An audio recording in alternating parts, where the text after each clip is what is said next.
픽스를 사랑해주신 시청자 여러분, 이재명이 대통령이 된 세상에서 인사드립니다. 오늘 정치분석 진행을 맡은 강수영 변호사입니다.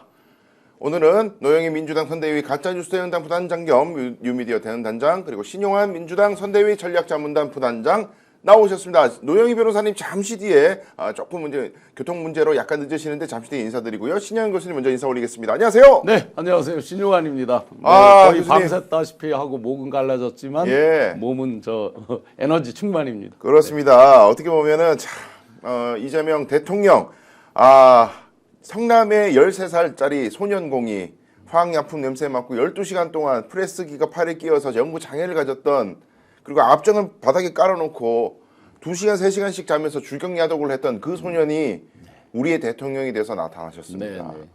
어떻게 보셨습니까? 그 소년공 시절보다 아마 뒤가 몇 배는 더 어려우셨을 거예요. 네. 특히나 이제 최근 몇 년 동안이 맞습니다. 완전히 고난의 행군이었죠.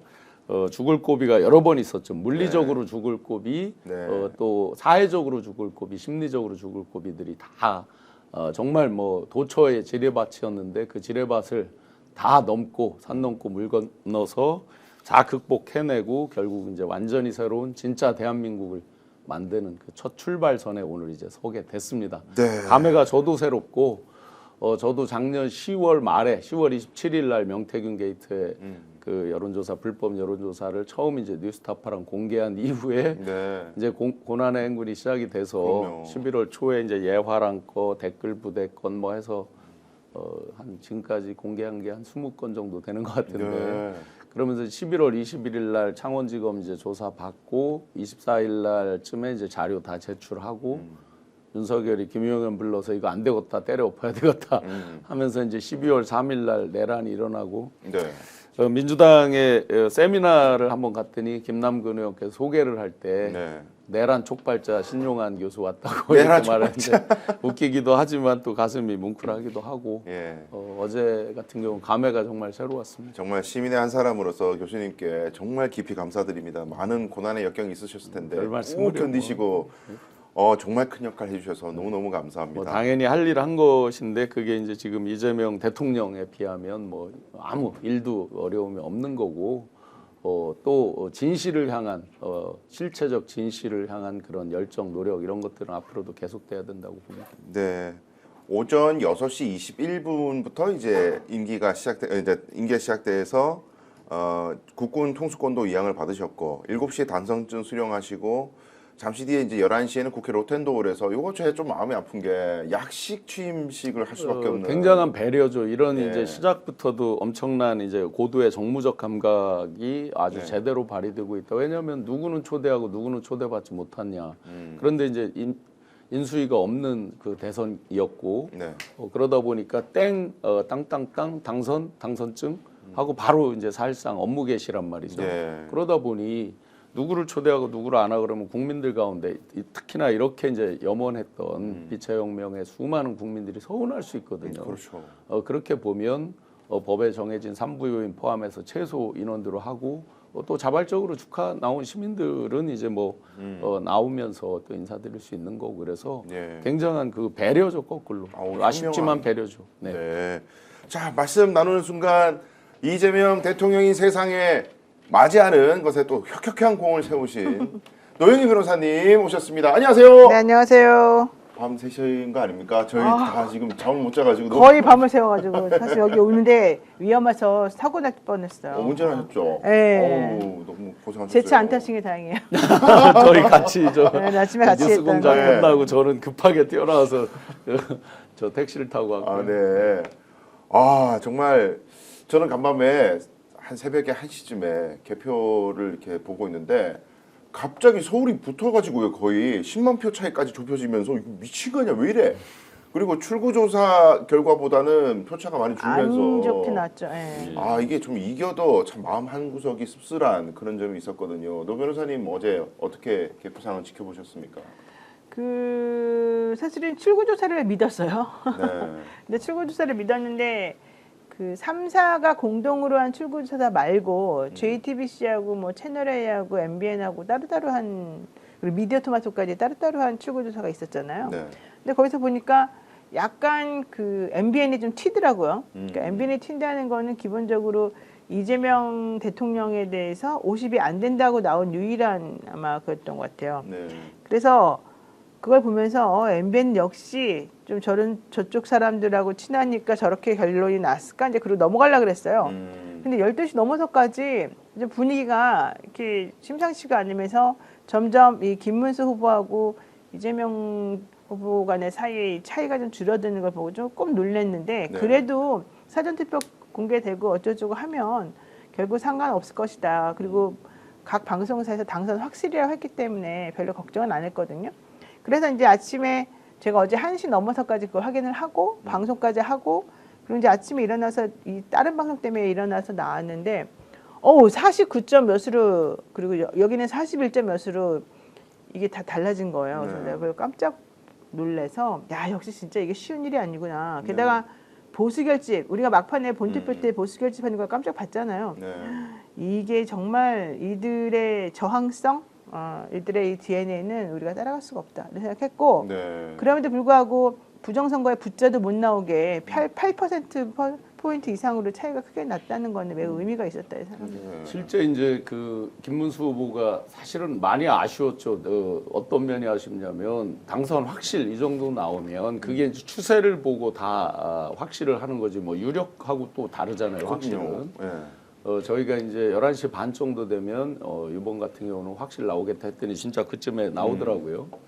그러면 바로 사실은 승복도 하고 네. 축하를 하고 그런 다음에 이재명 당선인이 이제 당사 앞에 가서 지지자들에게 인사하고 이러면 모양새가 훨씬 좋죠. 그렇죠. 어차피 승복을 한다면. 그런데 한동안 안 하고 새벽에 했잖아요. 1시 반에, 넘어서? 1시 네. 반에. 지지자들이 찾아와서 승복하지 말라고 엄청 난리를 쳤다는 거 아니에요. 네. 그리고 실제 승복하고 나서도 그 구구 사람들이 왜 승복했냐고 그렇게 난리를 치고. 아이고. 그래서 이번 이제 대선이 주는 여러 가지 함의가 있어요. 이제는 이재명 대통령도 어떤 뭐 한 진영을 대표한다든지 한 당을 대표하는 게 아니죠. 대한민국의 대통령이에요. 이렇게 내란의 상처를 딛고 내란 세력, 친위 쿠데타 세력을 깨끗이 일소를 하는 숙제도 있지만 네. 국민 통합적 가치 갈등을 또 치유해야 되는 이런 이제 큰 숙제를 안고 있는 거죠. 그렇습니다. 봉합과 통합은 다르다 개념 규정을 잘 해주셨어요 대통령께서 이미 후보 당시에. 네. 그런데 이번에 이제 그렇게 노력을 하고 내란 이후에 치러진 대선인데도 TK에서 21에서 23, 네. 경북에서 23에서 25, 2% 올라간 거예요. 네. 우리가 이제 30을 넘느냐 아니느냐 또는 좀 더 기대하면 35까지 가느냐도 있었지만 이런 상황이었단 말이죠. 그리고 김문수 후보가 그 와중에 치러지고 어떻게 보면 급조된 후보인 셈이잖아요. 그렇죠. 그런데도 41.15%가 나왔단 말이죠. 자, 그러면 현실은 현실입니다. 받아들이기 싫지만 인정할 건 당연히 인정하고 사실은 이런 걸 다 예정을 해서 굉장한 통합적 가치를 내세우셨을 거예요. 빨강색이든 파랑색이든 네. 국민들 먹고 사는 거 해결하고 민생 경제 외교 안보 튼튼히 하고 이렇게 이제 계속 강조를 해오셨잖아요. 예. 바로 이제 이런 부분들을 염려를 해서 그렇게 하셨을 거라고 확신을 합니다. 이럴 수 있다라고 생각하셨다. 예, 그래서 완전히 진짜 새로운 진짜 대한민국이 무엇인가를 지금부터 이제 보여줘야 되는 풀어내야 되는 정말 큰 숙제가 있는 아침이죠. 네. 많이 지금 앞으로도 압도적으로 하여튼 스픽스 네. 시청자 여러분들이 밀어주셔야 됩니다. 그렇습니다. 우리 제작진 혹시 가능하시면은 제가 오전에 드렸던 20대 대선과 21대 대선 비교표를 하나 열어주시면 감사하겠습니다. 이게 크기를 좀 키울 수가 있나요? 자, 표를 잠깐 보시면은요, 전 지역별로 제가 이제 분류를 했고 20대와 21대를 비교를 해보는데 이재명 대 윤석열, 이재명 대 김문수 요 대결 구도에서 보시면 서울부터 봐도 이재명 후보가 2%가 채 안 올랐습니다. 1.4 정도 올랐고요. 득표율만 기준으로 하면은 경기도 한 1.2 정도, 인천은 한 2% 정도 올라갔네요. 예, 부산도 2% 채 안 되고요. 그러니까 살짝 2% 내외 정도만 득표율이 계속 올라가 있는 이재명 후보가 그렇고 김문수 후보가 윤석열 때에 비해서 한 9%에서 8%씩 다 빠져 있는데 이건 이준석 쪽으로 거의 갔다 표가. 그러니까 지금 이 표만 쭉 지역별 보시면은 뭐 대구는 물론 21에서 23 방금 지역에 두셨듯이 거의 변화가 없는데 전 지역에 걸쳐서 큰 변화가 없다. 지난 대선과 약간 올라간 수준에 불과했고 결국에 이번 대선의 이 표가 산술적인 수치만 보자면은 이준석과 김문수가 단일했으면은 진짜 박빙승부 펼쳐질 뻔했다 이런 생각도 드는데 물론 다 가지는 않았겠죠 표가 이준석 표가. 그런데 산술적으로는 압도적인 득표율을 기대했던 많은 지지자분들은 조금 실망할 수도 있는 그런 스코어가 아닌가 싶기도 합니다.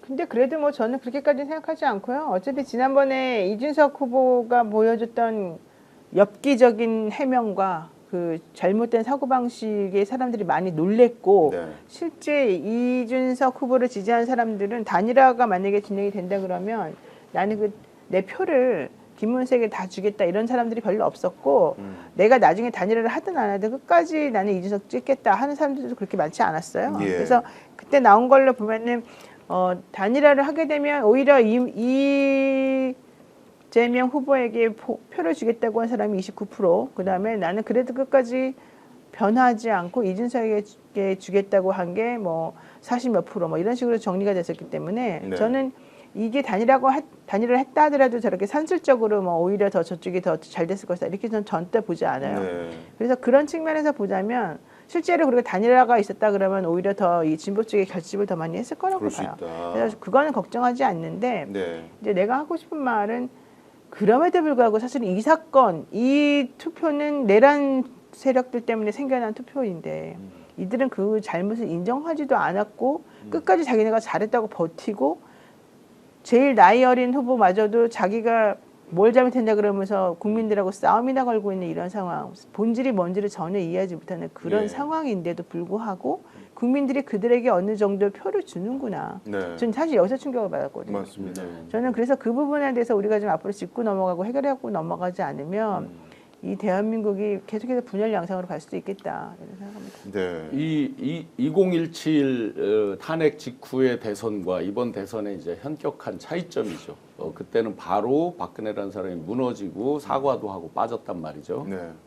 그런데 이번에는 사과도 하지 않았어요. 사실상 국민의힘은 진정성 있는 사과를 한 적이 없어요. 그렇습니다. 대사과만 한 거예요. 네. 심지어 선거 이틀인가 3일인가 앞두고서야 그때서야 탄핵에 대한 당론 입장을 바꿔야 된다라고 나왔는데도 거기서도 또 자기들끼리 싸움이 일어나기 그런 지경이니까 이런 지경에 펼쳐졌는데도 이 정도로 많이 얻었다. 그러면 이제 몇 가지들 이번에 이제 리박스쿨 같은 경우도 홍지욱 기자나 저나 뭐 다 이렇게 기여를 하고 나오고 있지만 이런 부분에서 흑화된 지도자, 네. 흑화 완전히 성공한 이재명 이런 후보 앞으로 그렇게 만들어져서는 안 되는 거잖아요. 불법적으로 수많은 어떤 댓글 작업이라든지 예. 유통이라든지 유포라든지 이런 과정을 통해서 한 사람의 인격부터 어떤 지도자적 자질 이런 것까지를 싸그리 밟고 악마화하는 네. 악마를 넘어서 완전 흑화 또는 뭐 그들이 프랭카드 걸어놓은 거 보면 괴물이라고 그랬고 또 그 지지 선언한 이낙연 씨 같은 사람 뭐 직접적으로 말로 괴물 정권 이런 식으로 표현하잖아요. 이런 일은 다시는 있어서는 안 되겠다. 이런 게 이제 새로운 정부의 또 숙제죠. 정무적으로만 보면 이런 생각 안 드셨어요 혹시? 누군가가 신이 굉장히 많은 것들을 보면서 이렇게 조율을 하는 수치구나. 매번 선거 때마다 저는 그런 느낌을 많이 갔습니다. 그래서 정말 국민들이 놀랐구나. 정말 현명하다는 말을 예, 많이 하죠. 정말 네. 놀랐구나. 어떻게 자 우리가 50을 못 넘긴 건 정말 아쉽습니다. 저도 사전 투표 예측했을 때 제가 가장 근접하게 맞췄다고 그래서 뭐 기분 좋았지만 그에 못 미쳤습니다. 정말 안타깝지만 또 한 가지 주는 메시지가 있죠. 건방지면 안 된다. 네. 예? 겸손해야 된다. 어떻게 보면 황금 분할처럼 이게 옳다 그르다를 떠나서 이 현상을 놓고 봤을 때 겸손해라. 이런 아주 강력한 메시지가 있고 또 하나 여기서 이제 정치적 함의로 보면 이준석 후보에 대한 사형 선고죠. 그렇습니다. 완벽한 사형 선고입니다. 네. 뭐 이준석 후보가 이제 지금부터 뭐 고난 뭐 이런 게 아니고 사형 선고입니다. 이유는 간단합니다. 비교해 보자면 3년 전에 정의당에서 네. 어떤 표 물론 그걸 산술적으로 합친다고 해도 옳지 말지는 알 수가 없어요. 그러나 그것 때문에 굉장히 그들도 힘들었어요. 많은 비난 비판을 받아왔어요. 네. 지금 더군다나 이준석 후보가 마지막 유세를 TK 하면서 본인이 앞으로 TK의 적자로 성장하겠다라고 선포를 한 것인데 TK에서 제가 볼 때 이거 20년 이상 극복 불가해요. 네. 예? 너 때문에 졌다. 완전히 낙인 효과. 그렇습니다. 안 그래도 배신자론이 있는 데다가 네. 그 부분으로 엎어씌는 거를 국힘에서 더 조장할 가능성이 높거든요. 실제 대구에서 지금 이준석에 대한 분노가 엄청나더라고요. 아마 너 그럴 때문에 것 같습니다. 갔다고. 예, 예. 그래서 정치적 이준석 후보에 대한 정치적 사형 선고. 물론 앞으로 이제 사법적 리스크가 계속 이어지겠죠. 네. 지금 그리고 하나 제가 의문이 들었던 게 출구조사에 비해서 그 출구조사는 한 12, 13% 정도 차이가 났었는데 지금 실제는 한 8% 정도 차이가 나니까 이게 이 정도 차이 나는 게 좀 본 적이 잘 없는 것 같아서. 근데 이제 출구조사는 어쨌든 샘플을 뽑아서 조사를 하잖아요. 뭐 10만 샘플이라고 그렇죠. 하는데, 근데 만약에 투표장에 나온 유권자들이 특정 시간대에 몰린다면, 어떤 성향을 가진 사람들이 몰린다면 출구조사는 한계를 가질 수밖에 없지 않나 이런 생각도 들고요. 그리고 지금 대구에서 투표율이 원래 사전 투표율이 굉장히 낮았는데 20%대였는데 본 투표율이 80% 넘어버렸어요. 그러니까 마지막에 완전 총결집했다 보수가. 이건 뭐 부인할 수 없는 사실 그리고 같습니다. 좀 솔직히 좀 인정하기 싫지만 부정선거론이 그들에게는 어느 정도 먹힌 것으로 지금 보여요. 이게 네. 안 먹혔다고 하기엔 너무 이 사전선거 때의 투표율과 이 본투표 날의 투표율이 완전히 달라가지고 네. 저는 만약에 부정선거라고 하는 것에 사람들이 정말 관심을 가지고 그게 맞다고 생각해서 이런 행동을 했다 그러면 이거야말로 대한민국의 비극이다. 네. 왜냐하면 특히 대구, 지금 울산도요. 사실은 그 출구조사에서는 이재명 대통령이 좀 더 많이 나오는 것으로 46점 몇 %, 맞아요. 그다음에 김문수 후보가 44점 몇 % 이렇게 해가지고 오히려 이재명 대통령이 좀 더 많이 나오는 것처럼 나왔는데 실제 이걸 까보니까 오히려 더 반대로 지금 돌아섰지 않습니까? 42대 47로. 예. 그러니까 예. 결국은 이제 이들이 이거를 극복해내지를 못했다라고 하는 얘기이고 대구 같은 경우는 너무 표체가 많이 나서 네. 이거는 진짜 실질적으로 30%가 안 됐잖아요. 대구는 그 그렇습니다. 이재명 대통령에 네. 대한 네. 28%가 나왔던 걸 보게 되면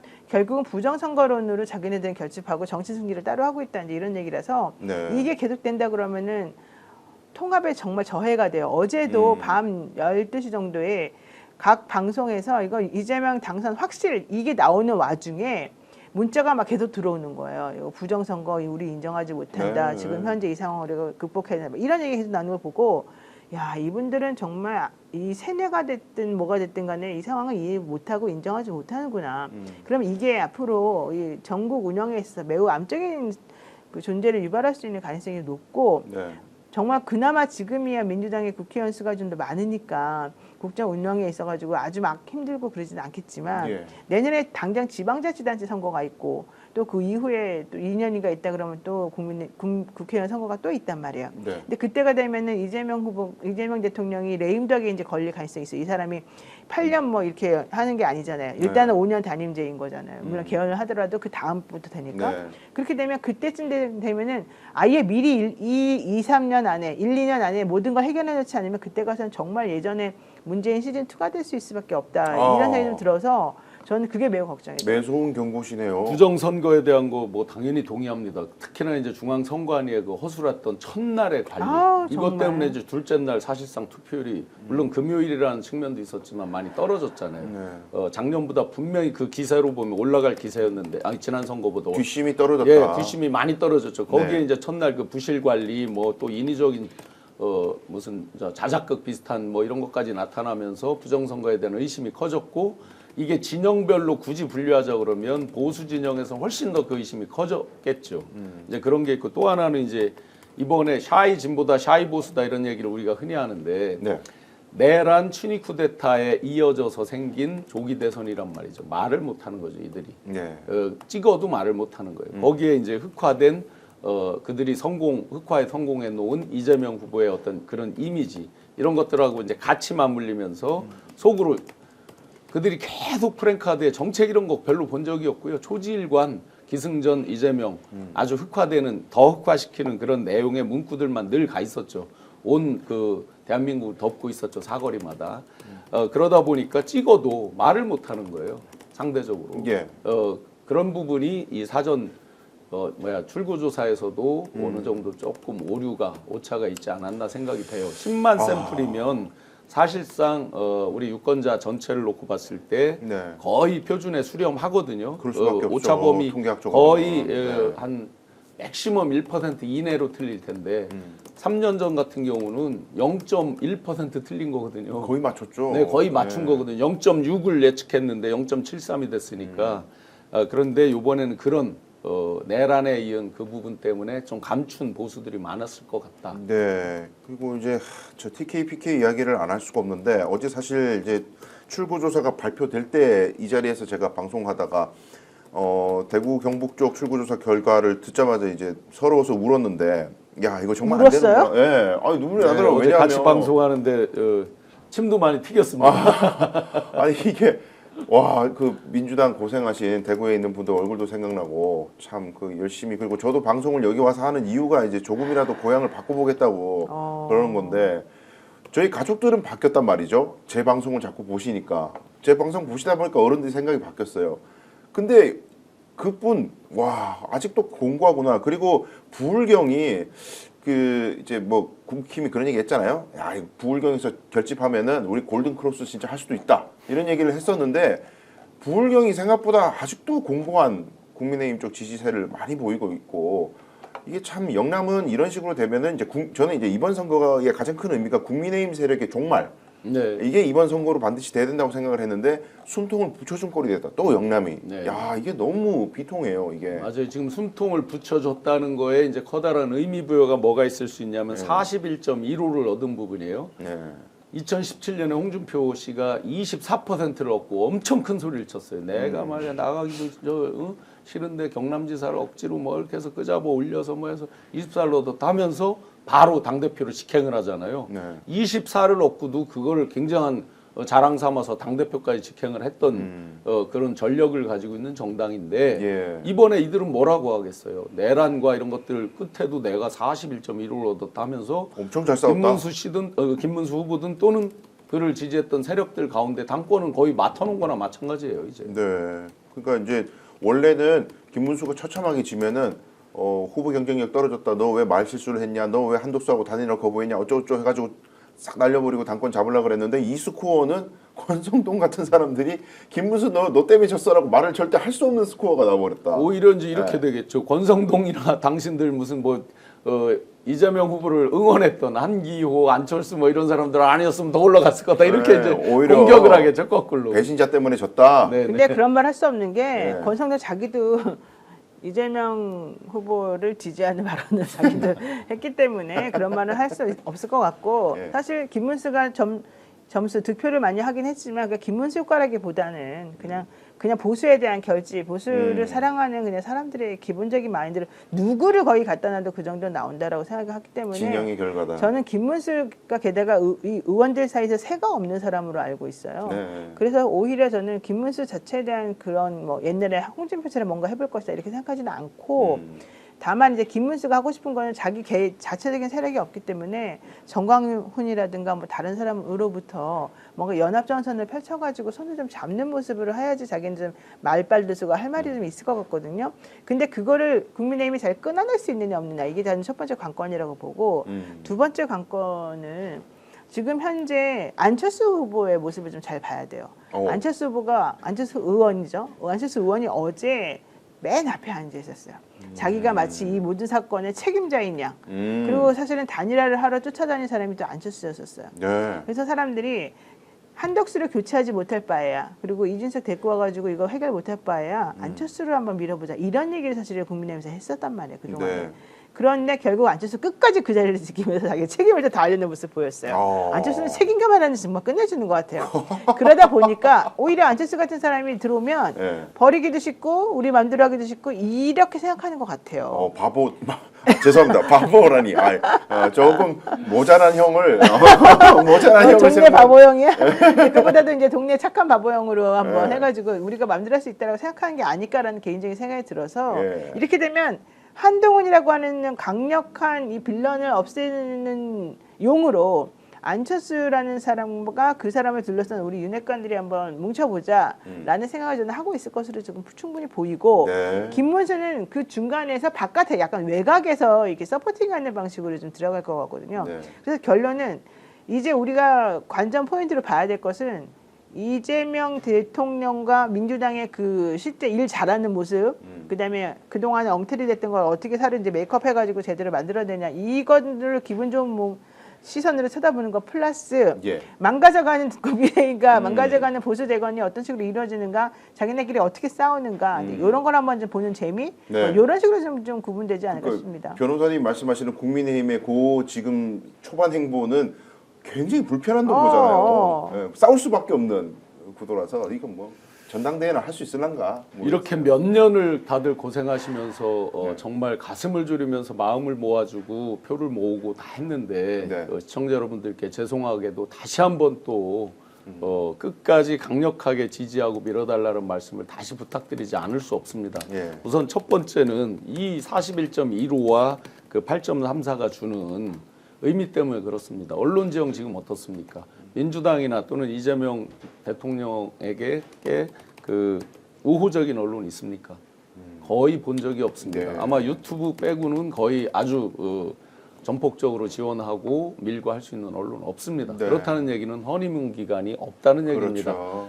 만에 하나 뭐 누구 총리 뭐 이렇게 쭉 해서 지금 시리즈로 이제 인선 부분이 되잖아요.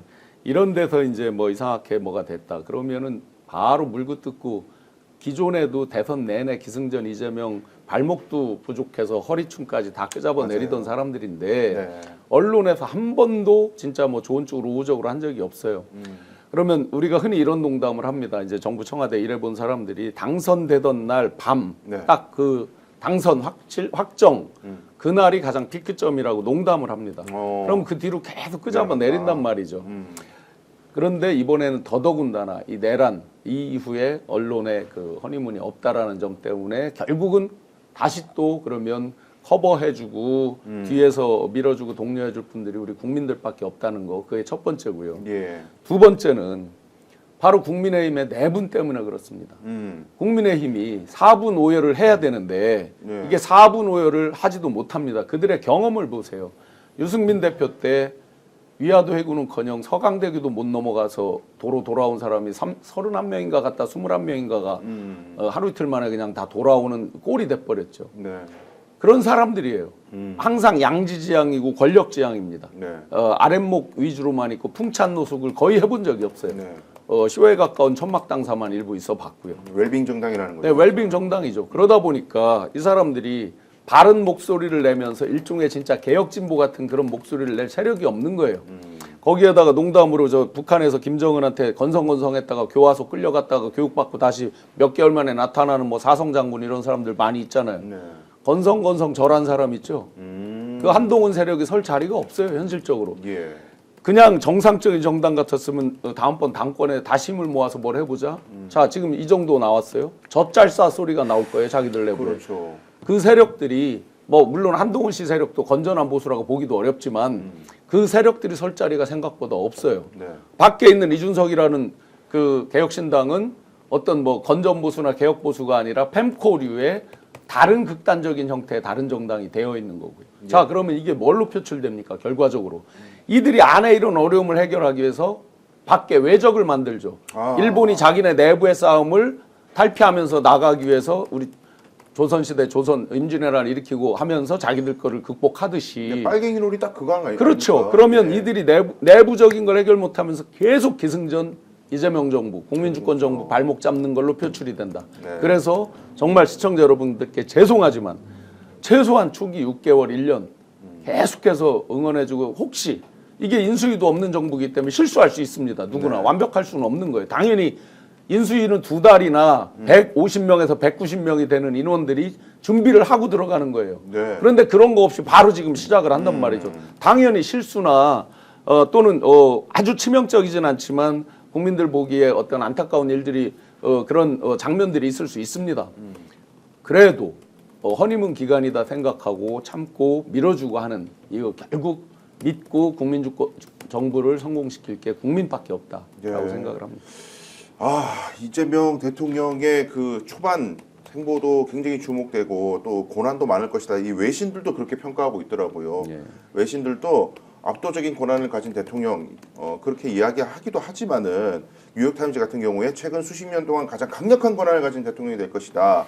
민주당이 국회를 장악한 가운데 취임하게 됐고 광범위한 입법권을 가지게 될 것이다. 그렇게 보면서도 이제 해외 이제 전략국제문제연구소라는 데에서는 지금 프라이팬에서 불 속으로 들어가는 상황이다. 계엄이라는 한 챕터를 끝냈지만 다음에 올 일은 훨씬 벅차다.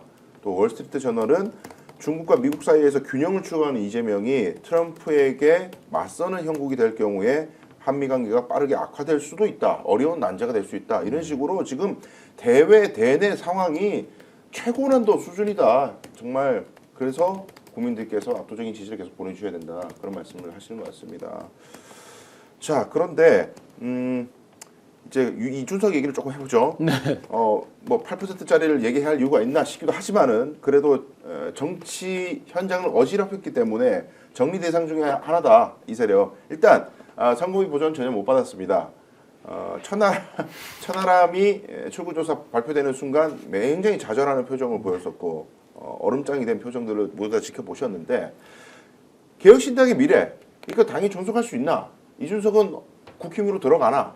뭐 요 어떻게 전망하십니까? 근데 그 금액 돈 쓴 거 있잖아요. 네. 사실은 이준석이나 뭐 개혁신당 사람들은 10%는 넘을 것이라고 생각은 했던 것 같아요. 왜냐면 자체적으로 조사를 돌려보고 그다음에 그 분위기상으로 봤을 때 젊은이들이 계속해서 우리 잘할 수 있습니다, 잘 되고 있습니다, 퍼센트 넘었습니다 이런 얘기를 하니까 자기네는 사실은 14%까지도 생각을 했다는 거예요. 네. 그렇게 따지면은 전체는 다 못 받더라도 절반은 받을 수 있다고 생각을 했던 것 같은데 그래도 일단 쓸 돈이 별로 없었고 그래도 또 나중에 어떻게 될지 모른다는 생각 때문에 돈을 생각보다 많이 안 썼대요. 네. 그래서 자기네들 예를 들면 쓸 수 있는 돈이 50억이었다 그러면 그중에 쓴 돈이 한 2~30억밖에 안 된다는 거예요. 근데 그 정도 금액은 이 개혁신당이 아무리 좀 작은 정당이고 돈이 아무리 없다 하더라도 어느 정도는 커버가 되는 돈이어가지고 네. 이것 때문에 큰 타격을 입거나 이것 때문에 파산당하거나 이러지는 않을 거라는 거예요.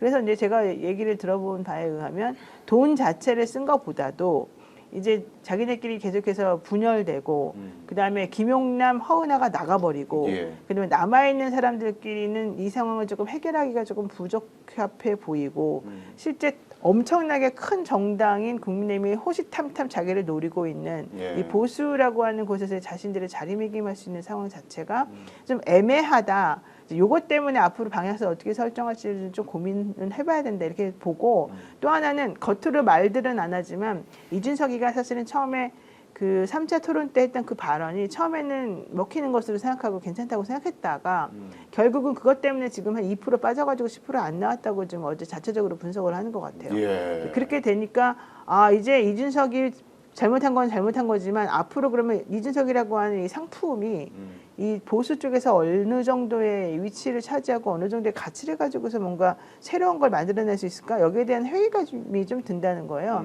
게다가 장성철이라고 하는 아주 강력한 우군마저도 예. 이 이준석의 그 발언과 이준석 발언 이후의 태도를 보고 매우 놀래가지고 30년 동안 너는 완전히 이제 이 이름만 연관되고 망할 것이다 이런 얘기까지 할 정도여서 사실은 자기네들을 지지하는 사람들 중에서도 이번에 그 조사해 보니까 이대남이라 불리는 20대 남성의 37% 정도만 자기를 지지하고 네. 나머지는 아니라는 게 다 드러났지 않습니까? 그러니까 그 사람만 바라보고 계속해서 정치를 하기 너무 이 툴이 좁다는 걸 지금 본 거예요.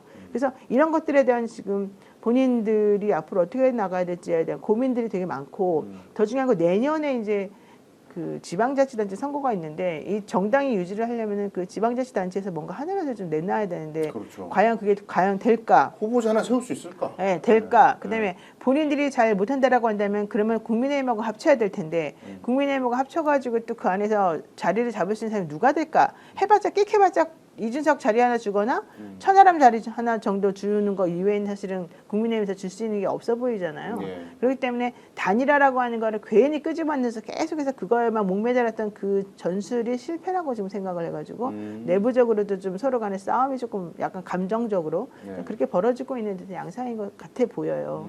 그래서 그 전체를 따져보게 되면 보수 재건을 주장했으나 보수 재건이 가능하지가 않고 특히 본인을 중심으로 한 보수 재건은 있을 수 없는 일이고 네. 명태균 특검이 진행이 돼버리면 이제는 이 사람들은 오히려 감옥을 걱정해야 될 상황이 돼버리니까 좀 골치 아프다 힘들다 이렇게 생각하는 것 같아요. 네. 미래에 투자라고 했는데 미래가 없어 보인다. 그렇죠. 그런데 이제 같은 현상을 놓고 이준석 후보가 아주 잘하는 게 좀 뭐 갈라치기 이런 건 당연히 능하게 이제까지 왔고 네. 지금 40살 되도록 오면서 14년 이상을 그러니까 성인이 되고 사회생활하면서의 거의 대부분을 정치만 했단 말이죠. 네. 15년 했어요. 15년. 네, 15년. 그러면 정치 공학에 굉장히 능한 사람이죠.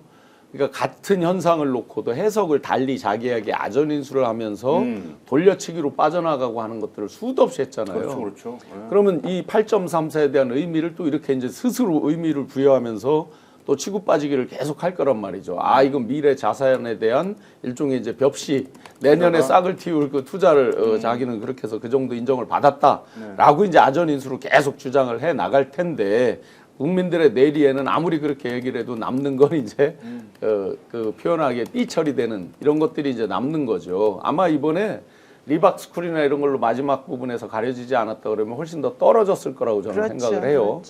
그렇죠. 우선 TK 지역에서 그러면 자기가 그렇게 공을 들였는데 높지 않았습니다. 자기 공 들인 거 대비해서는 경북 같은 경우는 6점 몇 %밖에 안 됐어요. 네. 그다음에 자기의 본거지인 지금 화성 동탄 어떻게 됐어요? 많이 초토화됐죠 지금. 그 자기가 당선된 지역구인데 10% 초반대까지 봤는데 제가 최종은 못 봤네요. 그렇게 높지 않았죠 분명히. 아마 거기서는 두 가지가 다 작동했을 거예요. 리박스쿨에 대한 어떤 학부모들의 분노가 있었을 것이고, 삐처리되는 그 내용에 대한 성과 관련된 뭐 이런 내용들에 대한 분노, 젊은 학부모들의 분노 이런 것들이 같이 있었을 겁니다. 그래서 아무리 자기가 이제 말로 잔기술로 극복을 하고 나가려고 해도 이제 어려워졌다. 거기에 이제 노 변호사님 말씀대로 사법 리스크라고 하는 큰 하마가 입을 벌리고 밑에서 악어가 입을 벌리고 기다리고 있어요. 그렇습니다. 그러면 이제 이준석 후보가 취할 전략이 뭐겠느냐? 이제 벼랑 끝 전술밖에 없는 거예요. 2판 4판이 된 거예요. 특히 선거 막판에 너무 많이 나갔어요. 본인이 막 공세적으로 취하면서 상대 후보들도 아니죠. 이재명 후보에 대해서 당시에 아주 세게 진도를 나가버렸어요. 그렇다고 보면 이제 딱 하나 할 말만 남아 있어요. 앞으로 클 유력 후보에 대한 정치 탄압이라고 하는 말도 안 되는 논리를 이제 내세워서 하는 것밖에 없다. 정치 탄압이다. 네. 네. 유력 정치인을 죽이려고 하는 그렇죠. 거다. 탄압은 무슨 탄압이에요. 분명히 이재명 후보가 후보 당시에 이런 말을 했습니다. 통합과 봉합은 다르다. 사법적인 거 이런 것들은 그건 그거대로 법대로의 트랙으로 가는 거죠. 그 부분을 섞어서 어떤 국민통합적 가치 이 부분하고 네. 마구 섞어서 할 수가 없는 거죠. 예. 예. 대통령의 사면권 이런 거에 대한 남발 이런 것도 이제 시대적 여론으로 많이 올라와 있는 터에 뭐를 봐주겠어요? 어떤 것들을 뭐 억지로 봐줄 수 있는 게 어디가 있어요? 그런데도 본인은 계속 그걸로 포장을 해서 주장을 하면서 이제 빠져나가려고 하겠죠. 네. 거기에 아까 노변께서 잘 지적해 주셨는데 내년도 정말 분수령이 될 거예요.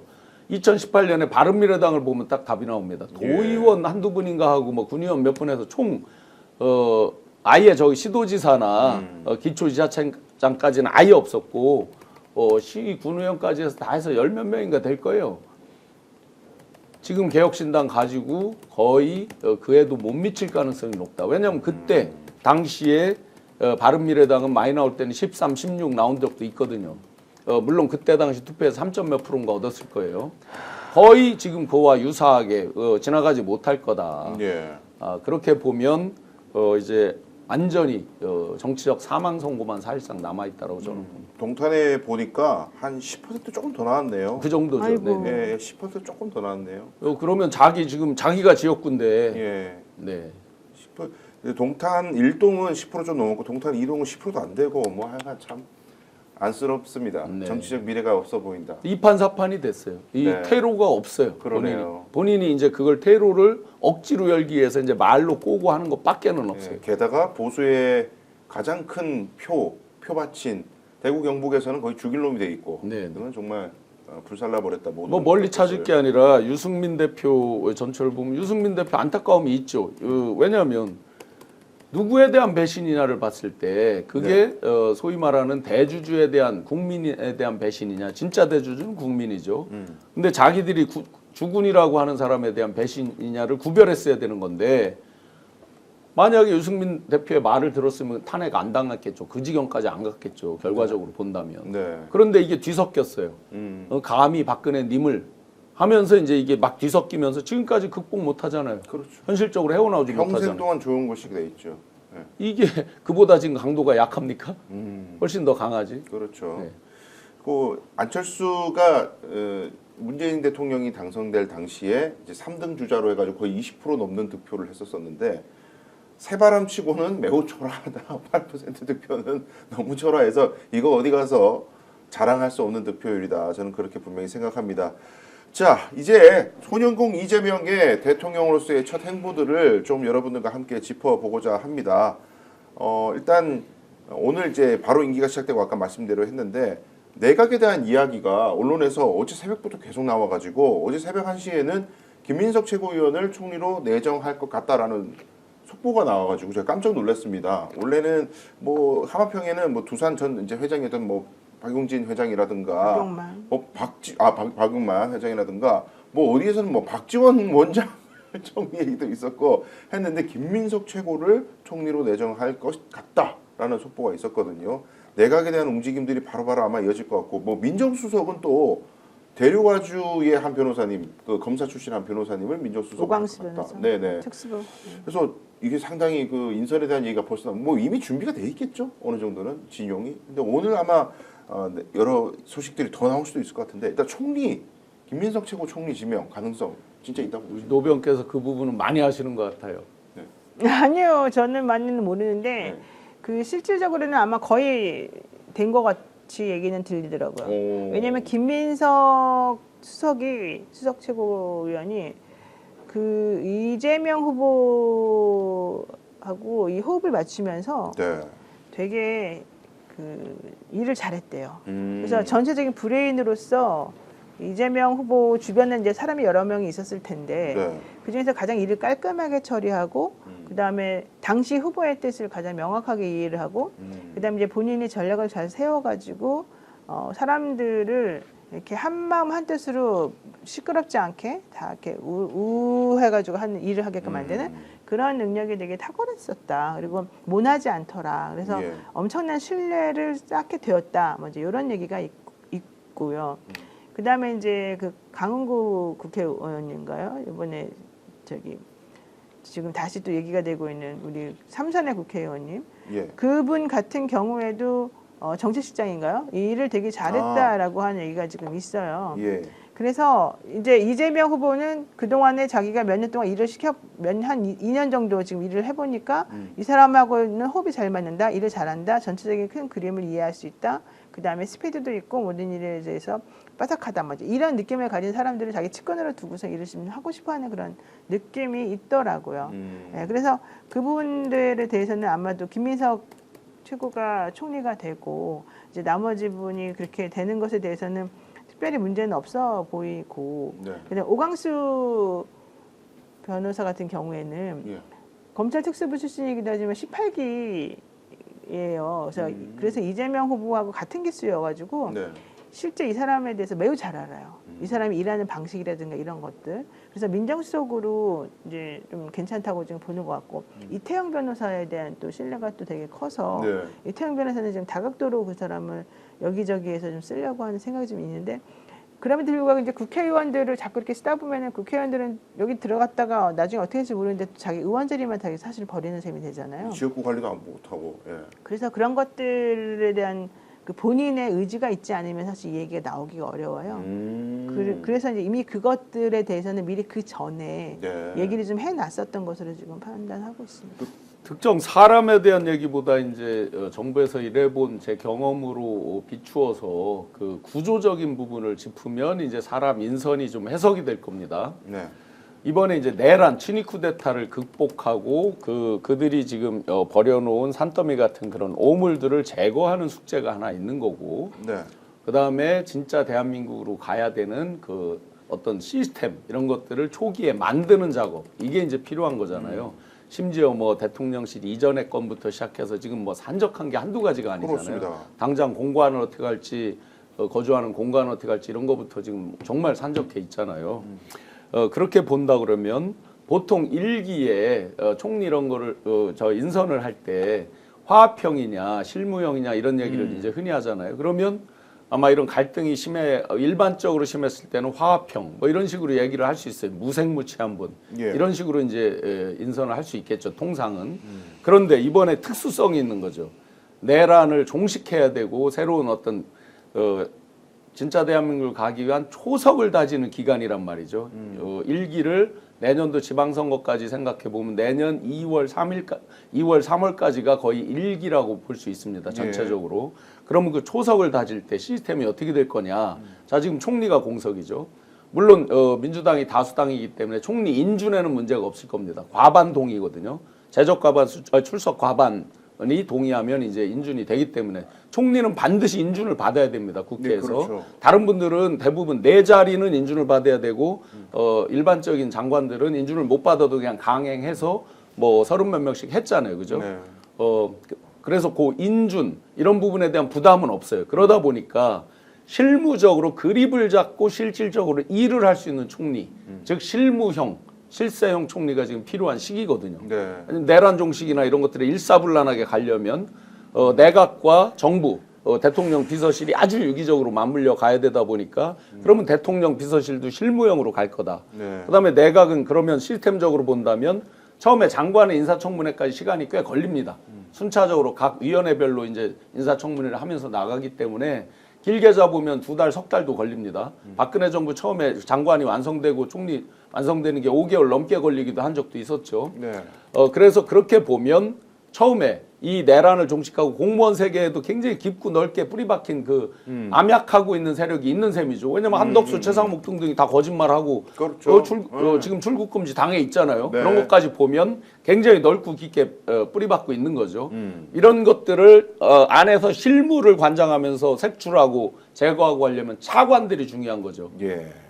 정무적으로 대외적으로 움직이는 장관도 중요하지만 이 첫 번째는 굉장히 차관들이 중요하다. 그래서 실질적으로 그립 잡고 일을 할 줄 아는 사람들이 정무적 차관들이 포진할 필요가 있는 거죠. 예. 왜냐하면 내란의 뒤라서 그래요. 그 정리하는 부분. 그다음에 대통령 비서실도 마찬가지로 예. 수석들이 대외적으로 유명하고 뭐 어디 대학 교수로 유명하고 뭐 이런 걸로 그치는 게 아니라 실질적으로 그립을 잡으면서 정부 내각과 함께 굉장히 유기적으로 일할 수 있는 이런 이제 진용으로 짠다고 보면 지금 두 사람이 이제 대표적으로 말씀하셨잖아요. 예. 총리와 비서실장 그런 부분으로 보면 실무형, 실세형이 돼서 아마 어떤 국민 통합적인 이 부분하고는 조금 또 언론이 갑자기 욕할지 모르겠어요. 시작부터 그런다고. 예. 근데 이런 특수성 때문에 저는 이 정도 인선은 상당히 좋다고 생각합니다. 그러니까 인수위를 건너뛰고 가기 때문에 네네. 인선 문제도 굉장히 초반에 중요한 문제가 되겠고, 근데 저는 조금 궁금한 게요. 어제 새벽에 김민석 총리 이야기 새벽 1시쯤에 처음 보도 나온 게 문화일보더라고요. 그리고 지금 포털에도 보면은 뭐 총리, 비서실장, 민정수석 뭐 이런 인사 문제에 대해서 매일경제, 중앙일보, 조선일보 한결같이 보수 언론에서 정보들이 자꾸 나오고 있어요. 이게 뭐 어떤 배경에서 이게 왜냐하면 미리 준비는 했었을 텐데, 이재명 캠프에서 인선에 대한 준비를 했을 텐데 이 정보가 보수 언론에 먼저 나온 건지 아니면 보수 언론이 그냥 먼저 터뜨려 버린 건지. 그럼 보수 언론이 먼저 터뜨린 거죠. 왜냐하면 그 전에부터 사실은 이제 대선이 끝나고 나면은 어떤 식으로 일을 빨리빨리 진행해야 되는지는 이미 다 본인들이 알고 있었었고, 네. 기본적으로 인수위가 없기 때문에 당선되자마자 이 내각을 꾸려야 된다. 특히 윤석열 정부하고 3개월 정도를 동거를 같이 하고서 이제 일을 진행을 해야 되는데 이쪽에서 이게 제대로 진용이 갖춰지지 않으면 일을 할 수 없다는 생각이 이제 있었거든요. 그렇겠네요. 그러니까 이번 선거는 뭐 조선일보도 마찬가지였지만 누가 당선될지에 대해서는 어느 정도 감이 나온 상황이었기 때문에 네. 전혀 준비를 하지 않고 너무 겸손하게 나는 내가 될지 안 될지 모르니까 되고 나면 해야지. 이거는 말이 안 되는 거였어요. 그래서 사실은 이제 몇 달 전부터 이 준비는 조금씩 하고 있었던 걸로 알고 있고, 그러다가 한 1, 2주 정도 전에 이제 명단이 쭉 올라갔어요. 이렇게 후보 자천 타천 해가지고 그 명단이 올라가서 각 분야별로 누구누구가 가장 이제 일을 잘할 것이니 못할 것이니 그 대통령이 생각하는 그런 기존에 있던 기준과 다른 사람들이 추천해주는 내용과 뭐 이런저런 여러 가지 것들을 다 종합적으로 검토해서 몇 배수가 지금 올라가 있었었고, 그러다가 어제인가 그전가 이렇게 최근에 이제 이 사람들이 좀 추려지는 걸로 얘기가 나왔어요. 그래서 원래 김민석 수석 같은 경우는 국무총리까지는 얘기가 되지 않고 있었었는데 이제 국무총리로 이름이 이제 나왔잖아요. 그래서 원래는 딴 사람이 또 원래 이름이 올라가 있었거든요. 네. 근데 어쨌든 그런 것들이 계산을 해보게 되면 미리 준비는 하고 있었었고, 그것을 뭐 특별히 보수에만 줄 이유는 전혀 없는 거였기 때문에 이쪽에서 이제 먼저 발빠르게 좀 움직였을 뿐이고, 지금 얘기 들어보게 되면 이제 국무총리는 김민석, 비서실장 강훈식, 정책실장의 이한주 이제 민주연구원에서 같이 일을 했었던. 성남 시절부터. 네, 그다음에 이종석 전 통일부 장관은 국정원장으로 유력하다. 위성락 의원 같은 경우는 안보실장으로 유력하다. 그다음에 김현종 씨 같은 경우는 외교부 장관으로 이제 올라간다. 많이 예측됐던 네, 분이죠. 그리고 뭐 오광수 변호사는 민정수석이다. 뭐 정책시장은 누구다. 별별 얘기 이제 계속해서 다 나오고 있어서. 노영희 변호사님 왜 이름이 없어요? 아우 제가 무슨 제주제 그런 거 전혀 아니고요. 지금 그 국방부 장관도 김병주 의원 뭐 이런 얘기도 나오기도 하고 안규백 의원 얘기도 안규백 의원 나오고. 얘기도 나오기도 네. 하고 이제 그래가지고 실질적으로는 이 사람들이 많이 올라가는데 이게 또 의원들이 의원 자리를 안 버리고 갈 수 있는 자리가 있고 의원 자리를 버리고 가야 되는 자리가 있잖아요. 그러니까 장관 같은 경우는 안 버리고 갈 수 있단 말이에요. 그러니까 거기에 대해서는 서로 간에 부담 없이 잘 할 수가 있는데 자기 거를 버리고 가야 되면은 되게 부담스러워요. 예, 그래서 그 부분에 있어서 좀 교통정리가 좀 덜 된 것 같아요. 아마 이제 예. 실무적으로 보면 이런 입법을 민주당에서 해야 될 필요도 있습니다. 우리가 이제 그 장관직을 지금 대한민국이 의원직과 병행을 하는 아주 특수한 대통령제죠. 내각제 요소가 결합되어 있는 형태인데 여기에 법을 바꿔서 차관도 겸직할 수 있는 걸로 하는 방안이 있을 수 있습니다. 왜 그러냐면 지금 이 내란 극복 이런 부분인데 처음에 소위 이제 1차관, 2차관이 있는데도 있고 그냥 차관이 한 분 있는 부처도 있어. 부처의 특징에 따라서 굉장히 이제 큰 부처가 있고 기재부나 산자부 이런 데 크니까 이제 1차관, 2차관 이런 식으로 두고 있는데 네. 어쨌든 직업 공무원을 한 분은 안 둘 수가 없거든요. 현실로 보면. 전체 히스토리를 쭉 이어온 분들이 있잖아요. 그래야 조직 기본적으로. 관리가 되죠. 예. 예. 그러면 정무적으로 임명하는 분들이 주로 더 그립을 잡고 개혁 과제를 수행할 수가 있어요. 그런데 지금 외부에서 다 외부 자원으로만 쓰기가 어려운 면이 있어요. 민주당에서. 왜냐하면 예. 대통령의 일종의 이제 통치 철학이라고 우리가 흔히 표현하죠. 이제 시대적으로 그 말은 좀 바꿔야 되겠죠. 경영 국가 운영 철학 뭐 이런 걸 가장 잘 소화하고 할 수 있는 사람들의 그 아주 코어 그룹은 국회죠. 의원들이죠. 네. 그렇다고 보면 지금 180여 명이 있잖아요. 초선 그룹이 또 많잖아요. 그분들을 과감하게 차관으로도 보내서 근데 배지를 떼고 차관 가라 그러면 갈 사람이 없을 거예요. 장관은 청문회를 통해서 배지와 이걸 겸직을 하고 있으니까 상관이 있고 총리도 겸직이 가능하니까 상관이 없어요. 대통령 비서실은 전부 배지를 떼고 가야 됩니다. 네. 그래서 지금 강훈식 의원이 만약에 비서실장이 되신다면 삼선 의원이시잖아요. 이거 반납하고 재보궐선거가 열려야 됩니다. 네. 실제로.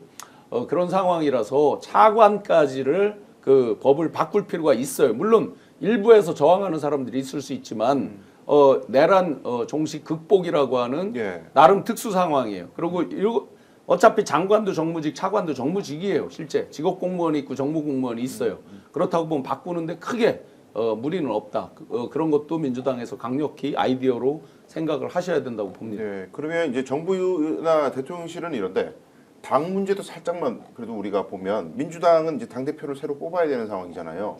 지금 박찬대 원내대표가 물망에 오르고 있고 그다음에 정청래 법사위원장도 당대표 후보로 예. 계속 거론이 되고 있어요. 네. 근데 일단 당원들의 입장에서는 정청래 위원장이 좀 더 인기가 많고 그럴 수밖에 없죠. 대신에 네. 의원들 입장에서는 박찬대 원내대표가 또 인기가 좀 있어요. 네, 그래서 두 분 중에 어느 분이 더 적당한 인물인지에 대해서는 이제 민주당 안에서 내부적으로 조금 얘기가 달라질 것도 같은데 네.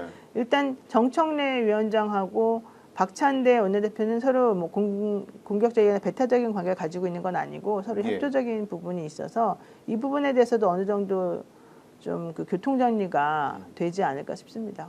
그러니까 이제 여당 대표는 사실 야당 대표하고는 정치적인 지위가 전혀 다르잖아요, 사실상. 그럼요.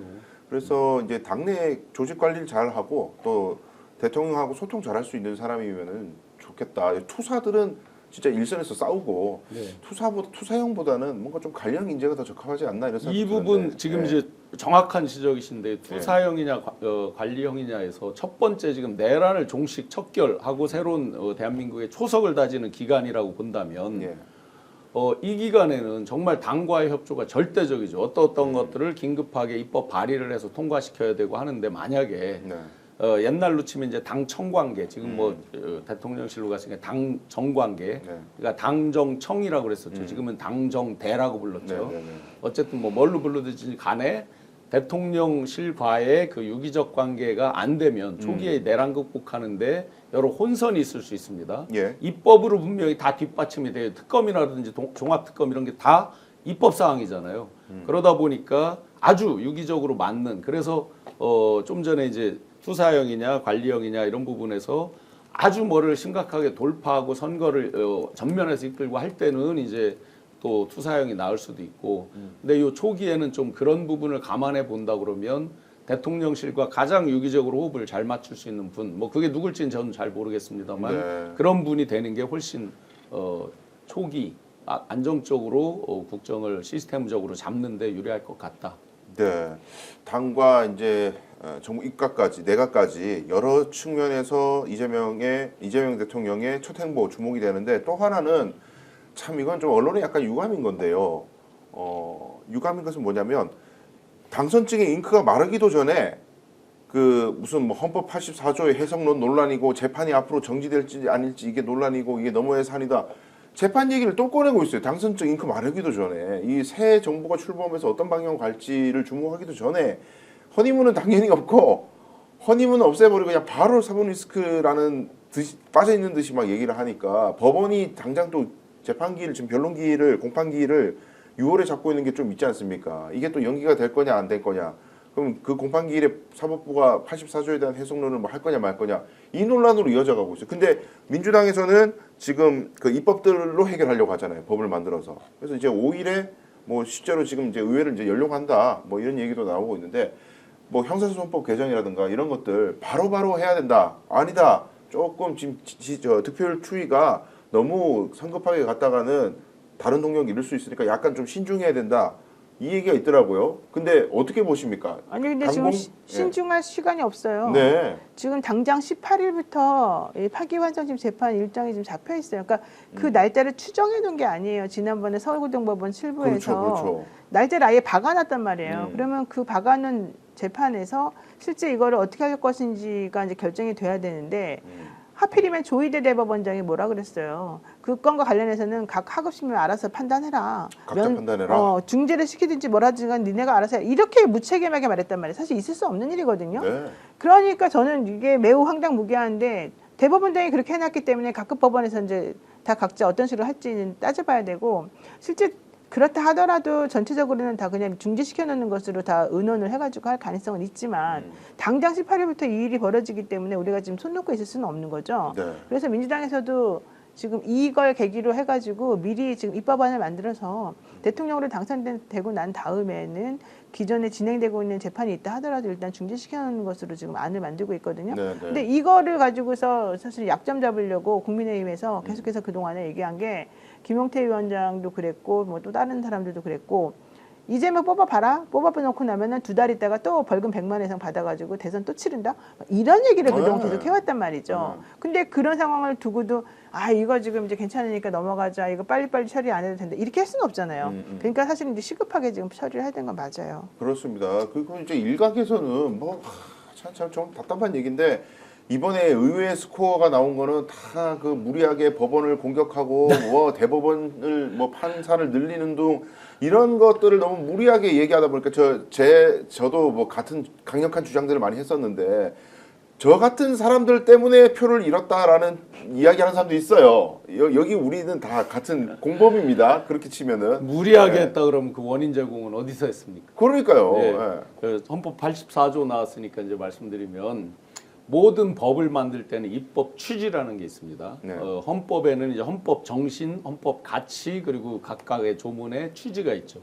뭐 두 분이 율사시니까 더 잘 알지만 대한민국은 완벽한 성문 헌법이죠. 네. 풀 리비전 시스템이죠. 완벽히 바꾸지 않으면 무엇도 하나 벗어날 수 없는 시스템이죠. 미국 같으면은 어멘드먼트 시스템.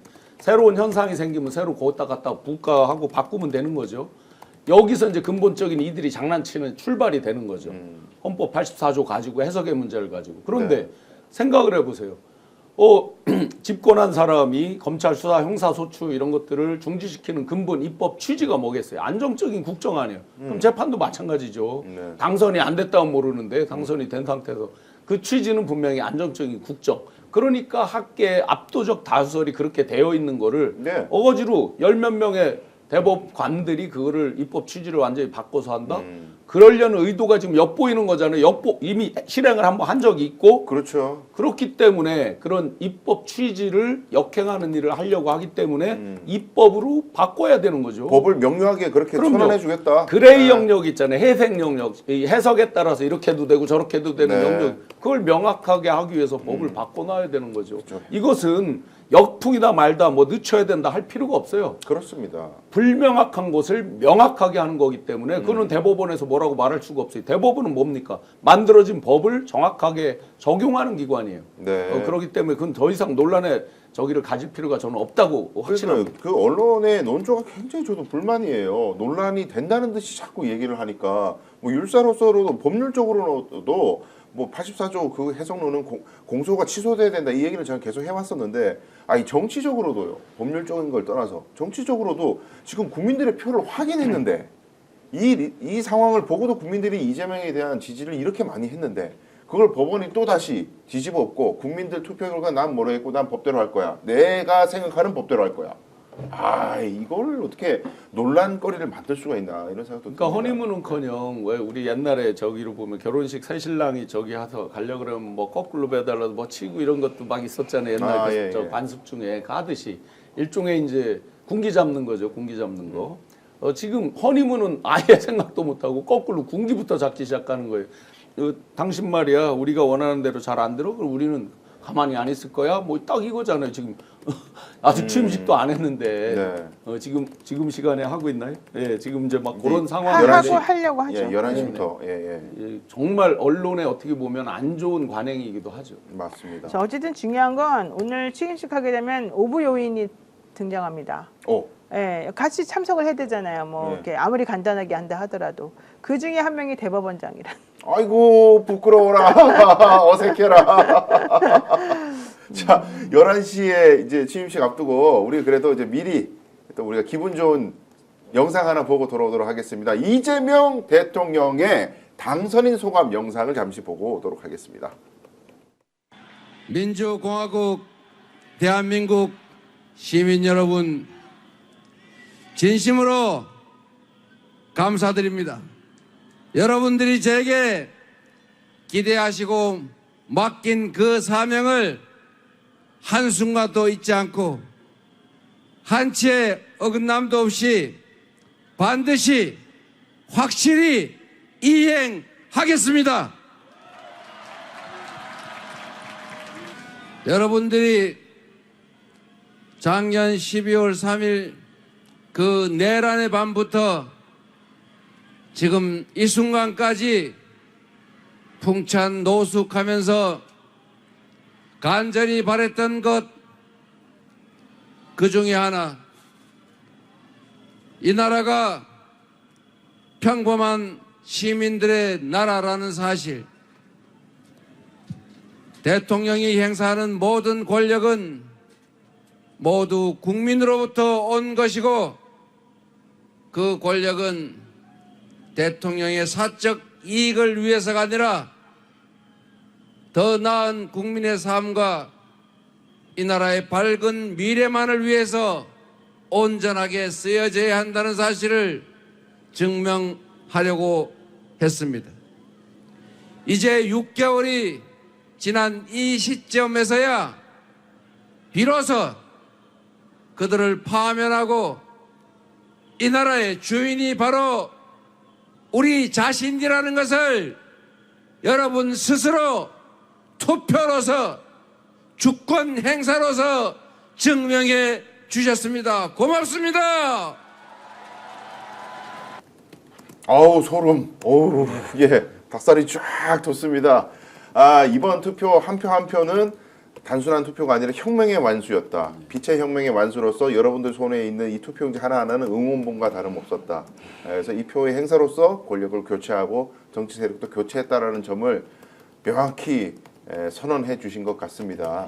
이제 선언을 하셨으니까 선언한 만큼 또 이제 속도감 있게 이행하셔야 될 텐데요.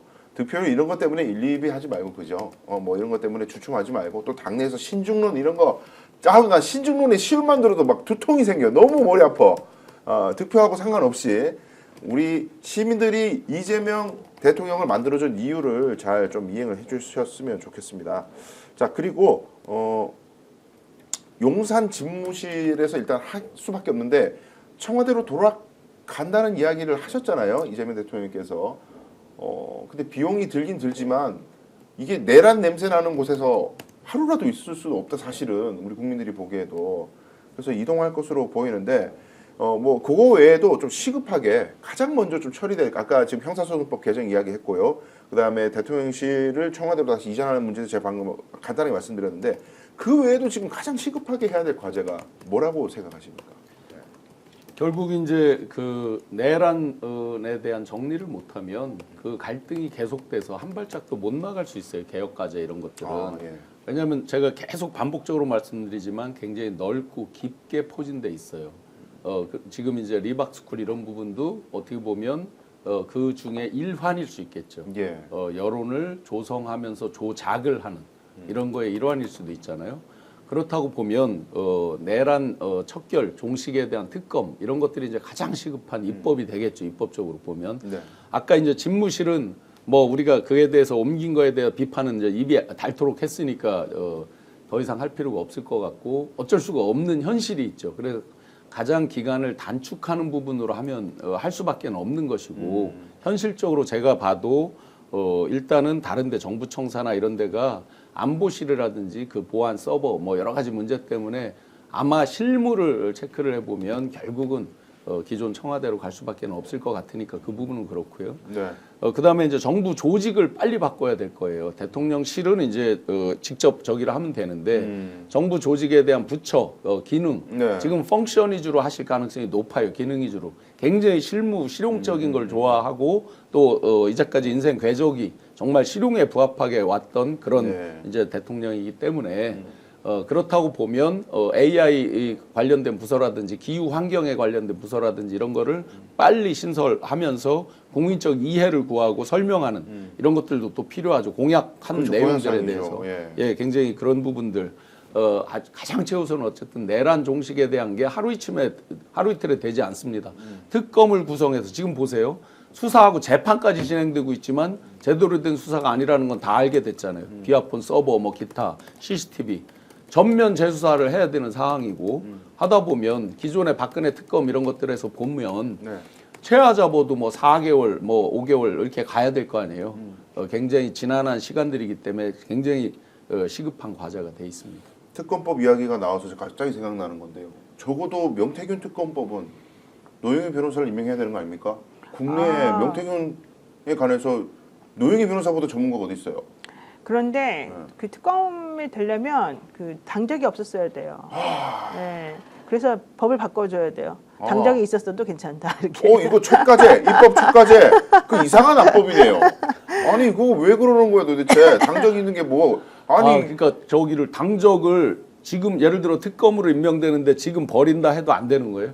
네, 1년 전에 저는 뭐 있으면 안 되는 그렇게 거예요? 알고 있는데 어쨌든 한번 확인을 해봐야 되겠지만 이 당적이 있으면은 공정하지 않을 수 있다 이제 이런 것들 때문에 아마 그거 뭐 안 되는 1년 것 전 같아요. 이내에 네. 있으면 안 된다 이런 식으로 이제 통상 있잖아요. 보면 네, 대법관이나 네. 뭐 헌법재판 뭐 이런 임명할 때 보면 그거랑 비슷하게 돼 있다. 네, 그래서 이제 그래서 신인규 변호사도 나 특검 가고 싶긴 한데 나도 당적이 있어가지고 안 된다 막. 그러면 저 김용남 뭐 등등 다 안 되고 그럴 수도 네. 있죠. 아, 예, 예. 그런 면이 있어요. 그리고 보니까 뭐 민변도 안 된대요. 아, 그래서 저는 수사관으로라도 가고 싶었는데 저도 안 됩니다. 민변이어서 안 되고 당적이 그러니까 이게 없어서. 당적을 가졌었던 것만 가지고 문제인지 아니면 당적을 현재 가지고 있어야지 문제인지 이런 것들은 조금 확인을 해봐야지 될 것 네. 같습니다. 네. 어쨌든 뭐 그걸 꼭 하고 싶다는 뜻은 아니었고 너무 힘들어서. 할 일이 많으시죠. 중요한 건 특검은 정말 실력이 있고 제대로 이걸 사람들 수사관들을 이렇게 잘 컨트롤할 수 있는 사람이어야지만 이게 성공할 수 있거든요. 네. 네. 그 부분에 있어서는 매우 중요하니까 신중하게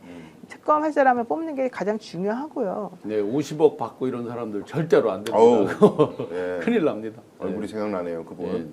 근데 이제 어쨌든 특검법안은 지금 현재 폐기가 됐고 권한대행들이 다 거부권 행사해서 근데 이제 대통령이 됐으니까 대통령이 원하는 방향으로 내지는 민주당이 이제 다수의 의원들이니까 이것만 통과시키고 나면 대통령이 이거 하는 건 문제가 없지 않습니까? 그렇죠. 네, 그래서 오히려 저는 잘 될 것으로 오히려 지난번에 특검 거부돼서 여기까지 온 게 차라리 다행이라고 생각하고요. 다만 중요한 거는 빨리 그 윤석열 씨 그 공직선거법과 관련된 시효가 지금 얼마 짝짝짝 안 다 지나가고 남은 있잖아요. 예. 오늘 내일이라도 당장 특검법 그 공직선거법과 관련된 걸 특히 특별법을 만들어 가지고 이 시효가 중단되게끔 만들고 그 다음에 이 사람들에 분명 검찰이 지금 제대로 안 할 거니까 네. 이것도 역시 특검으로 다시 돌려가지고 할 수 있는 방안을 좀 빨리 마련해줬으면 좋겠어요. 또 변호사님이 지적하셨지만 노상원, 김용현 등등의 구속기간 만료가 네, 한 그것도 사람이 해결해야 6월 돼요. 10며칠인가 될 거예요. 네네네. 얼마 안 임박했어요. 남았을 거예요. 노상원이 임박했어요. 그러면 네. 이제 그런 사람들이 나와 있을 때 얼마나 이 말 맞추기가 되겠냐고요. 그렇죠, 그렇죠. 그동안도 엄청난 거짓말, 비아폰에 했던 거는 다 이들이 사실상 진술을 거부하고 안 하고 막 했잖아요. 그렇게 보면 빨리 지금 추가적으로 기소를 해서 붙잡아 놓는 거. 네. 이거 굉장히 중요한 사항이죠. 그렇습니다. 생각해보면 참 설레네요. 이제껏 거부권 때문에 막혀가지고 우리가 뒷목 잡았던 저기 몇 번입니까? 우리의 혈압이 그것 때문에 굉장히 올랐는데 더 열받는 게 그 네. 거부권을 했던 내란댕, 한덕수, 최상목 등등이 다 지금 출국 금지 된 게 뭡니까? 피의자라는 자기들이 거예요. 이 네. 포고령 이런 거 보고 마치 뭐 전혀 받은 적도 없는 것처럼 살다가 그 말은 김용현 씨 말이 맞은 거더라고요. 결과적으로 나눠졌다고 했잖아요. 네, 나눠준 거 맞네. 근데 자기들은 안 받았다. 네. 뭐 뒷주머니 넣었다. 뒷주머니에서 발견됐다. 뭐 참. 근데 대통령은 오늘부터는 이재명이기 때문에 거부권이란 우리 머릿속에 이제 다시 들을 일이 없다. 이건 굉장히 이것만으로도 속이 시원하고 그 다음에 원천적으로는 처벌, 윤석열에 대한 형사재판, 1심 선고 올 연말까지 한다 그랬거든 직위원이. 이거 진짜 직위원이 제대로 안 하면은 또 국민적 저항이 엄청나게 부딪힐 것 같고요. 윤석열에 대한 사형 또는 무기징역 선고가 돼야 우리 국민들이 뭐 물론 항소심 가겠지만 당선되고 나서도 나라 걱정이 아직도 못 주무시겠다는 분들이 꽤 계시더라고요. 당선됐다고 안심할 수 없다. 윤석열이 형장의 이슬로 사라지든 아니면 형장 안에 갇히든 둘 중에 하나가 있어야 안심할 수 있다 이런 말씀도 많이 하시더라고요. 특검 때 참 네. 이들이 하도 거부권을 행사하니까 민주당에서 당시에는 범위를 왜 좁혀줬잖아요. 예, 뭐뭐에 줄였죠. 국한한다 그거 이제 안 그랬잖아요. 돼요. 예. 이제는 다. 보세요. 명태균, 영상북구. 네. 김건희, 이준석 이게 다 연동돼 있잖아요. 이거 보면 압수수색할 때 그 당시에 국민의힘 여연 이런 건 압수수색 하지 않았어요. 당사만 하는 척하다 말았어요. 네. 그러니까 일종의 이제 종합 특검이 돼야 되는 거죠. 범위를 좁히는 게 아니라 확대를 해서 그렇죠. 종합 특검을 해야 되는 거죠. 이게 다 연관이 같이 있는 거죠. 이게 말씀하시기 정말 중요한 게 검찰을 우리가 못 믿기 때문에 검찰이 제일 잘하는 특기가 그거 아닙니까? 가지치기. 그렇죠. 엄청 많은데 그 중에 제일 좀 코어들은 빼고 요 정도 선에서 정리해 이래가지고 기소를 일부만 하는 요 가지치기를 막으려면은 특검을 범위를 넓힐 수밖에 없다. 이걸 뭐 위헌이니 뭐니 말도 안 되는 얘기고요 정말. 요것만 생각해도 설레네. 특검 빨리 좀 네. 빨리 추진해가지고 정말 정의가 실현됐으면 좋겠습니다. 혹시 이제 방송 마무리할 시간이 됐는데 끝으로 노영희 변호사님께서도 너무 많이 고생하셨잖아요. 너무 힘들었어요. 지난 한 5개월은 정말 6개월 거의 동안. 뭐 네. 6개월 가까이는 진짜 초인적인 의지로 돌파해 오셨는데 지난 한 6개월을 좀 회상하신다면 소회는 어떠십니까? 진짜 너무 고생했고요. 정말 죽을 것 같았고요. 네. 다시 이런 일 벌어지지 않았으면 좋겠고요. 저만 고생한 게 아니라 사실 우리 국민 모두가 다 함께 같이 고생했잖아요. 지금 저 변호사님은 네. 자기 이렇게. 자식에 대해서까지 지금 불안을 떨면서 사실은 고생했잖아요. 그런 모든 것들이 이제는 다시 벌어지지 않을 옛날 일로 정리가 되면 좋겠다. 그렇지만 현재 가장 걱정되는 거는 대한민국 국민들이 정말 큰 의지를 가지고 여기까지 만들어냈지만 사실 저들의 저항이 만만치가 않다. 그리고 대한민국의 국제 상황이나 경제 상황이 너무 안 좋다. 그래서 대통령을 뽑아놨다 하더라도 그 사람에게 모든 걸 다 혼자만 다 알아서 해결하라고 맡길 수가 없다. 예. 그래서 우리가 그것들을 계속해서 일을 잘할 수 있는 사람을 옆에서 자꾸 뽑고 그들이 도울 수 있도록 인프라를 만들어주지 않으면 아무것도 안 된다는 걸 꼭 인정을 하고 조금 기다려주는 그런 자세가 필요하다. 당장 이걸 해결할 수 없는 부분이 많기 때문에 그래서 일단은 우리가 조금 협조적인 의미에서 이 상황을 좀 지켜보면서 일이 좀 잘 진행될 수 있도록 너그러운 마음으로 그리고 대신에 우리 스스로도 열심히 하겠다는 마음으로 지금 상황을 조금 정리하지 않으면 안 될 것 같다는 생각이 듭니다. 네. 개인적으로는 아침에 이제 하도 협박도 많이 당하고 그러니까 이 넓은 얼굴을 가리지도 못하는 마스크를 갖고 이렇게 늘 마스크를 근데 요즘 날이 더워서 힘들더라고요. 예. 근데 아침에 이제 지하철 타고 그 아침 방송 뉴스 공장 갈 때 마스크를 안 쓰고 당당하게 갔어요. 그랬더니 봉 기자께서 지금부터 더 조심해야 된다고 당분간 열받아서 상대들이 해코지할 수 있다 그래서 예. 다시 마스크를 써야 될 것 같긴 한데요. 개인적 소망으로는 제가 이제 경제, 미래 먹거리, 미래 일거리 이런 것들에 대한 방송 앵커를 한 4년여 가까이 했었는데 명태균 오픈 이후에 아예 이제 경제 얘기를 못했어요. 반년 넘게. 예. 그래서 다시는 그냥 소소한 일상으로 가서 제가 잘 할 수 있는 경제나 뭐 다 관련된 부분들 또 미래 전략에 대한 이런 부분들에 좀 했으면 좋겠다 이런 개인적인 소망은 있고요.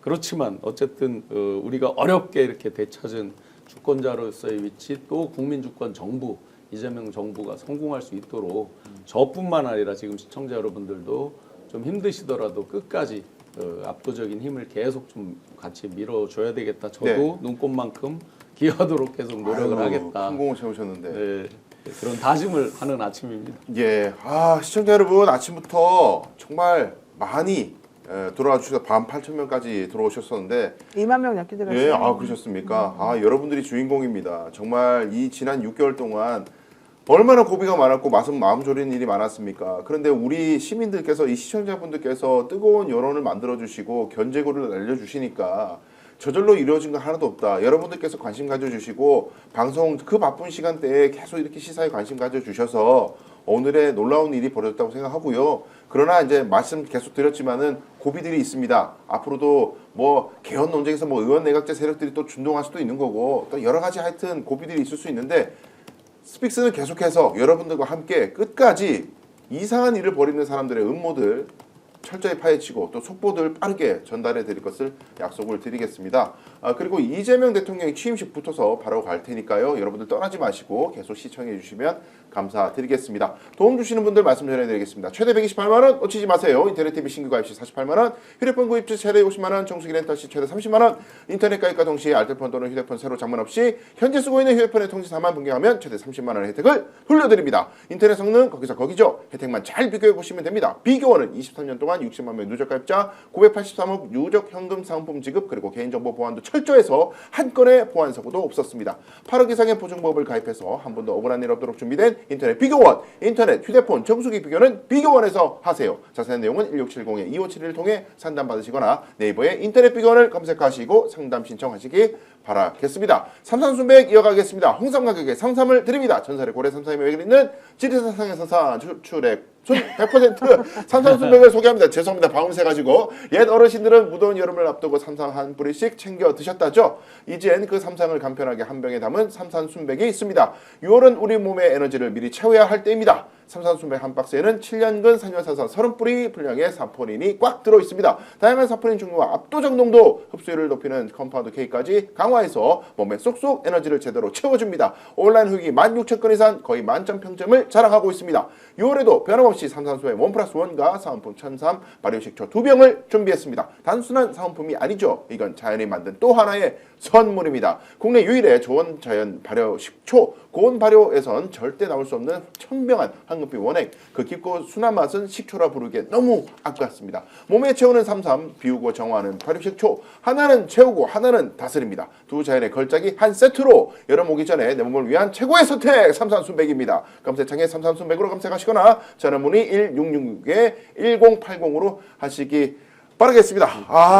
네. 밤을 새가지고 죄송합니다. 꼬여서 광고주분들 노여하지 마시고요.